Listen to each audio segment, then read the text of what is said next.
The child spoke in ancient Greek after touching the serpent door knocker. Every word carved a scar into her therapist's tongue. Children who do not speak carry their silence differently than adults. There is no social performance of muteness, no strategic withholding, only the absence, which fills the space around them with a quality of attention that is almost unbearable to sit with. The adults in their lives learn to read around the silence, to interpret gesture and expression and the particular quality of stillness that substitutes for language in a child who has none. Speech therapists spend years learning to earn the trust of that silence, to create the conditions in which speech might become possible, to wait without impatience for the moment when something opens. Dr. Selin Akar had been doing this work for 12 years when she was referred to a 7-year-old girl who had never spoken a word. The child had been assessed, observed, documented. No neurological basis, no trauma that was legible in any standard framework. Simply silence. Complete, sustained, apparently voluntary. Then the child touched a door knocker on the way into the clinic. Then the child spoke, not in any language Selin had been prepared for, and every word the child spoke was about what was going to happen to her. The door knocker was on the clinic's exterior door, a Victorian brass fixture, the kind that appeared on older buildings throughout the city and was usually replaced during renovation and had, in this case, been retained because the building's listed status prevented significant alterations to its facade. It was shaped, as Selin had always vaguely noticed without ever examining closely, as a serpent's tongue, a forked shape, the brass darkened with age, the two tines of the fork slightly unequal in a way that gave the object an organic asymmetry. She had used this door every working day for 7 years. The child's name was Maya. She arrived with her foster carer on a Wednesday morning in March, small for her age, dark-haired, with the specific quality of stillness that Selin had learned to recognize over 12 years as something different from passivity, a watchfulness, a comprehensive attention to the environment that was more alert than the behavior of most speaking children. She'd been in care for 4 years. Prior to that, records were incomplete. Maya touched the knocker on the way through the door. A brief contact, 2 fingers, the back of her right hand brushing the brass tongue as she passed. She looked at it. She did not stop walking. She came inside. 12 minutes into the session, sitting at the low table with the communication cards and the drawing materials that Selin used in initial assessments, Maya said, "Υγιεινή αποθανείται πριν το φθινόπωρο." Clear, unhurried. In the specific register of a child speaking, with the slight imprecision of developing phonology, but in classical Greek, which Selin recognized in the first 3 syllables from her undergraduate survey course, and had not heard spoken aloud since. She repeated, "Υγιεινή αποθανείται πριν το φθινόπωρο." Selin's pen had stopped moving. She looked at Maya. Maya was looking at the drawing materials with the focused attention she brought to everything, apparently unaware of having said anything unusual.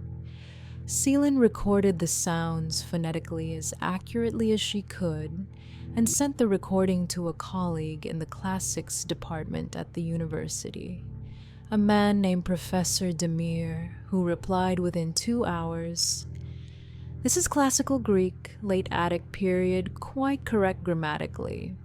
It translates as, "The woman will die before autumn." The phrasing is prophetic, specifically the future indicative form used in oracular tradition. Where on earth did you get this? She did not answer that question.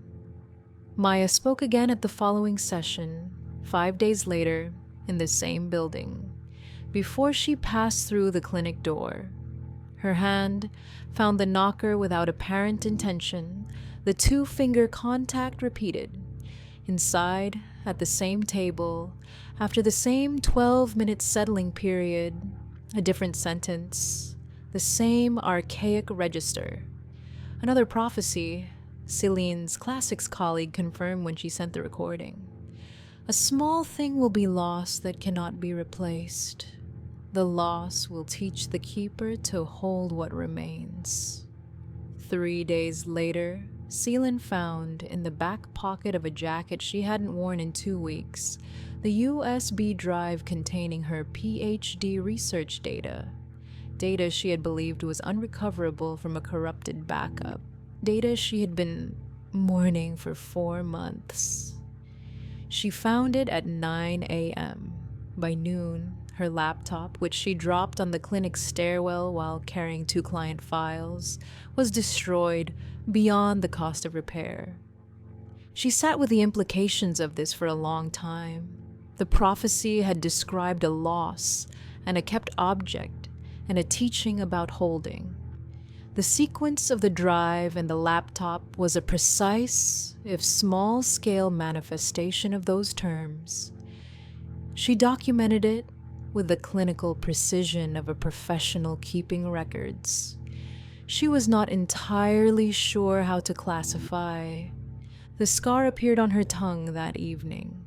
She found it while brushing her teeth, a faint, fine mark on the left side of her tongue, approximately 8 millimeters, the quality of a healed cut, but without any accompanying soreness or swelling.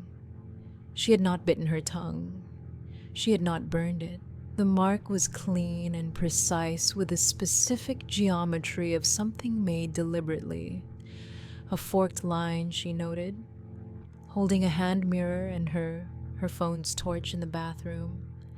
The kind of forked line you would make if you were drawing a stylized serpent's tongue in miniature. She went to work the following Wednesday. Maya touched the knocker. Maya spoke. The bronze door knocker on the clinic's exterior door was not a Victorian fixture. Or rather, it had been given the appearance of a Victorian fixture at some point in the building's history, cast over a much older object whose original installation predated the building by a considerable margin. The serpent's tongue, the forked shape, was not decorative. It was functional. A transfer medium designed to receive the contact of an appropriate conduit and activate the prophetic channel embedded in the specific alloy of its construction. The alloy was Corinthian bronze, a composition of copper, gold, and silver in specific proportions that had been used in the ancient world for objects intended to carry divine transmission. The knocker had been moved several times since its original installation in a location the historical record did not clearly document, arriving at its current address sometime in the mid-19th century, held by the listed status of the building. Waiting. Maya was not the channel. Maya was the voice, a child with no language of her own, whose muteness had created exactly the kind of empty register that the serpent's transmission required, a human throat without the interference of a developed personal language, capable of carrying the archaic Greek of the oracular tradition in a form that was acoustically correct. She was not harmed by this. She was not aware of it. The voice that came through her left no trace in her that subsequent neurological assessment could identify. Selin was the channel. The contact with the knocker was Maya's, but the prophecies were addressed to Selin, specifically with a specific second-person reference of oracular address, and the forked scar on her tongue was the mark of receipt, the physical notation of a transmission accepted by the body through the medium of the nearest appropriate receptive surface, which in a speech therapist was, of course, the tongue. Each prophecy produced one scar. Each scar was forked. Each scar was positioned slightly differently, slightly closer to its predecessor in a progression that was, she understood, by the 5th session, mapping towards something. Building a pattern that would, when complete, constitute a figure she recognized from ancient Greek iconography as the serpent of Delphi, the creature whose slaughter had preceded the installation of Apollo's oracle at the site. The prophecies were accurate. She documented them all. The small ones first, lost keys found, meetings canceled, the colleague who would send an important email on a specific Thursday. Then, larger, a client's breakthrough she had almost given up on, a health appointment she had been avoiding, and the specific finding that resulted from scheduling it, each one accurate. Each one delivered in Maya's voice, in classical Greek, in the specific register of late Attic prophetic utterance. She dreamed of the serpent coiling. She documented this too. By the 14th session, the scars on her tongue had formed 3/4 of the complete figure. The pattern was visible when she extended her tongue fully and held the hand mirror at the right angle in the bathroom light.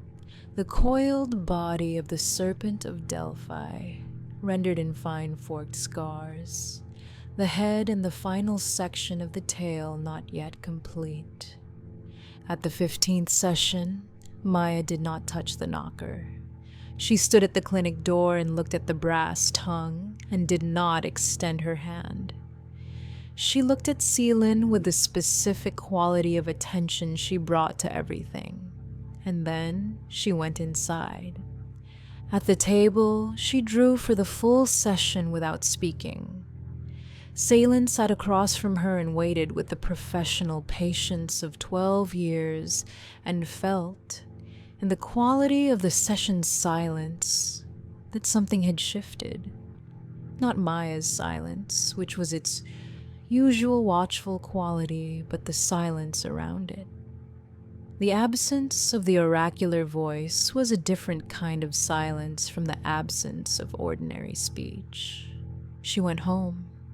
She looked in the bathroom mirror. The serpent figure on her tongue was 15/16 complete. One more session. One more prophecy. One more scar. At the 16th session, Maya touched the knocker. Selin held the door open and watched the child's 2 fingers make contact with the brass fork, and felt, in the specific register of a person who has been receiving transmissions they did not ask for and has been told, in the language of the prophecies themselves, that this is the last one, that the account is closing, that the final line of the figure will be drawn today. Nothing she could call knowledge exactly, but something she could call certainty. Maya came inside. She sat at the table. She waited 12 minutes. She spoke the final prophecy. Selin heard it. She did not hear it with her ears. The room was silent. Maya's mouth was closed. The session had been quiet throughout. She heard it in her throat, felt the words forming without her participation in the production of them, felt her own mouth opening, her own tongue moving, producing not her voice, but the voice she had been hearing for 16 sessions. Maya's voice in classical Greek, in the specific register of late Attic oracular tradition, speaking from inside Selin's own body. She could not have told you, afterward what the final prophecy said. Not because she had not heard it, because the words of the final prophecy were not for her. They were for the next person who would stand at the clinic door and watch a 7-year-old child touch a brass serpent's tongue on a Wednesday morning. Maya, who had not spoken in 7 years before the first Wednesday in March, and who had not spoken outside of those 16 sessions in any language, looked at Selin as the last words finished. She said, in unaccented contemporary English, the first and last original words of her own she had produced in 7 years. "It's done now."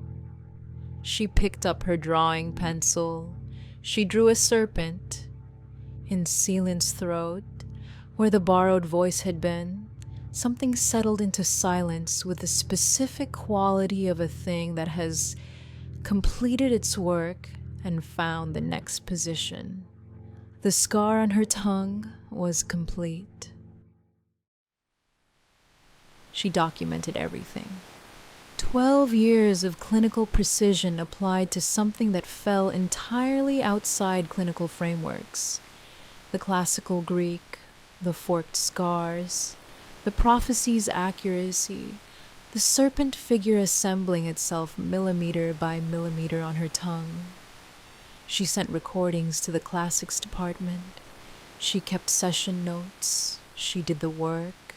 She did not close the case. Not after the first prophecy and its immediate verification. Not after the third, when the pattern of the scars had clarified into something she recognized as intentional. Not after the eighth, when she had enough accurate predictions documented to constitute the most robust paranormal data set in the history of her profession. She did not close the case because she is a speech therapist and Maya had 7 years of silence to address, and because the child had found something in these sessions that was at least adjacent to communication, and because Selin is, at her core, someone who stays. I find myself thinking about the knocker, the brass serpent's tongue on the clinic door, which has a listed building status protecting it from replacement, which has been at that address since the mid-19th century, which has been waiting for exactly the combination of an appropriate conduit and an appropriate voice. It found a speech therapist and a mute child. Of course it did. Of course it waited for exactly those two people. Maya said it's done now in her own voice and picked up her pencil and drew a serpent. This is the image I cannot leave. The child who had no language of her own, who was used as a medium for a transmission that was never hers, who emerged from the 16 sessions and produced 2 English words and a drawing. The serpent is complete on Selin's tongue. Something settled into her throat when the last prophecy ended. It has been very quiet since.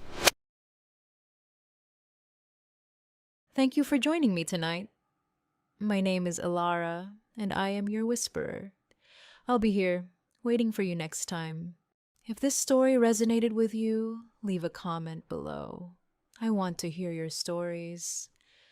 Like and subscribe if you enjoyed this story and want to hear more.